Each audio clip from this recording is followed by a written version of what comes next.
think people like being frightened. I think they like exploring the darker side of humanity and looking into an environment they wouldn't normally, have access to, most likely.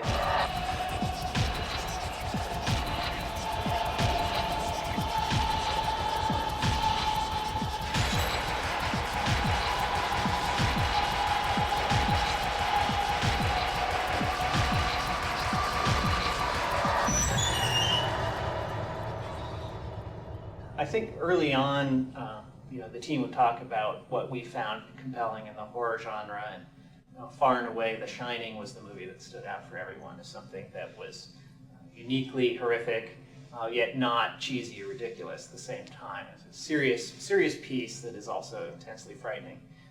So we really wanted to create that same feeling of you're walking through an environment and then you're seeing visions of things that are, you don't maybe understand right away, but over the course of the whole game, come to create a sort of a full picture of, one man's tortured soul and the horrible historic events that have taken place on this island. The island has had a colorful history, where there was a rock quarry that was used to build the prison. There was a beach where a ship wrecked. There's an old abandoned asylum, which is a Victorian home from the late 19th century. And that served two important functions, which was to keep the game environment varied over the course of the game and to allow us to sort of bring out history through recreating different architectural styles, or obviously a rock quarry is going to look very different than a beach and so forth. The way we portrayed the history of the island was to give the player opportunities to find bits of the history as they progress through the game.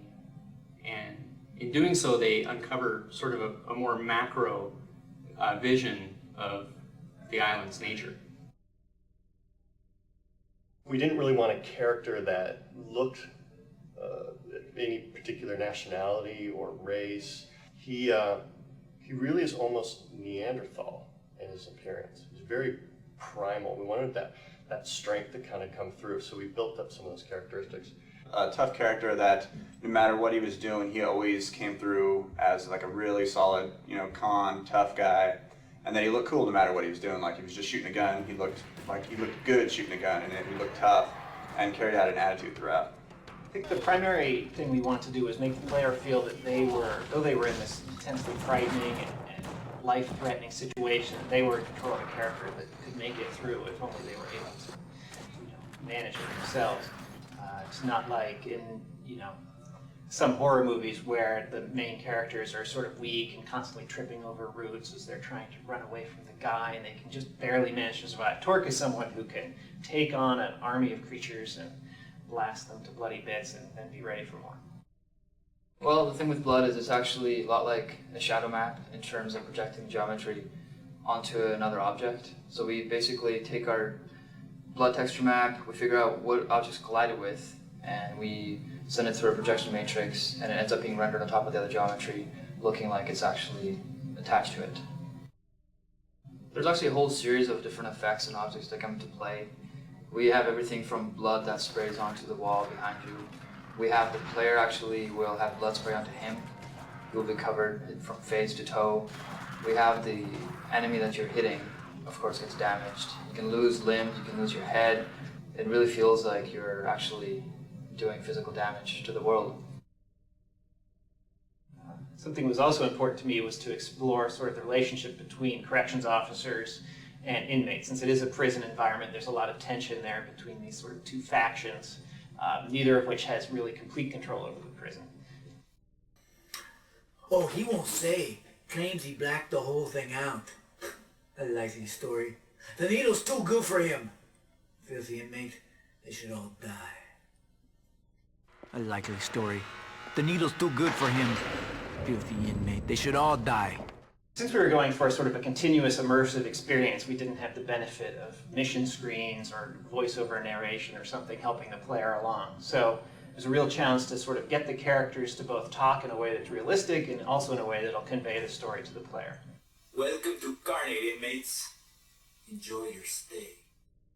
Once the cataclysm happens and the creatures are everywhere, the corrections officers are really on the same side you are. From the beginning, we wanted to stay away from zombies and the more tired horror cliches that everyone's had enough of. and wanted to move on to something that was more disturbing and more unique to this experience. I think it was also early on we decided we wanted to have a theme for all the creatures so that they weren't just, this random Cthulhu monster or, this random apparition. Instead it was they're each themed after different execution methods, which ties into the history of Carnate and all the various forms of humans killing humans that have gone on there.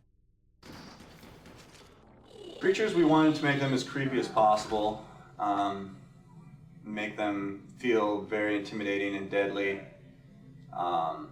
We had a lot of inspiration for a lot of the creatures from movies like House on Haunted Hill and old Geiger stuff. It really actually fell on probably one of the sickest character designers I've ever met, Ben. So he really tore it up and really was the inspiration for every one of these character designs. They really started to come home and really started to really have some depth to them once the sound got in. I have to say the sound is probably one of the most amazing pieces of work that's been put into this game. It's incredible. I worked with the composer to come up with sort of a hybrid idea there where we would extract the elements for the music from the sound design.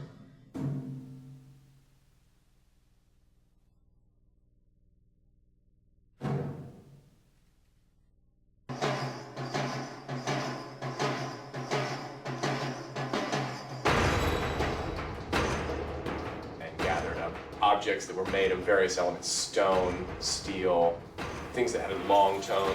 We were using aluminum rods that were 10 and 12 feet long and getting them to resonate lengthwise. We were then striking them and getting them to resonate horizontally.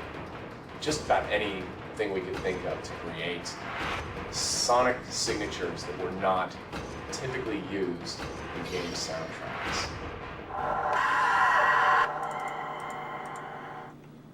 The biggest thing I hope the players bring to the game is their own sort of creativity.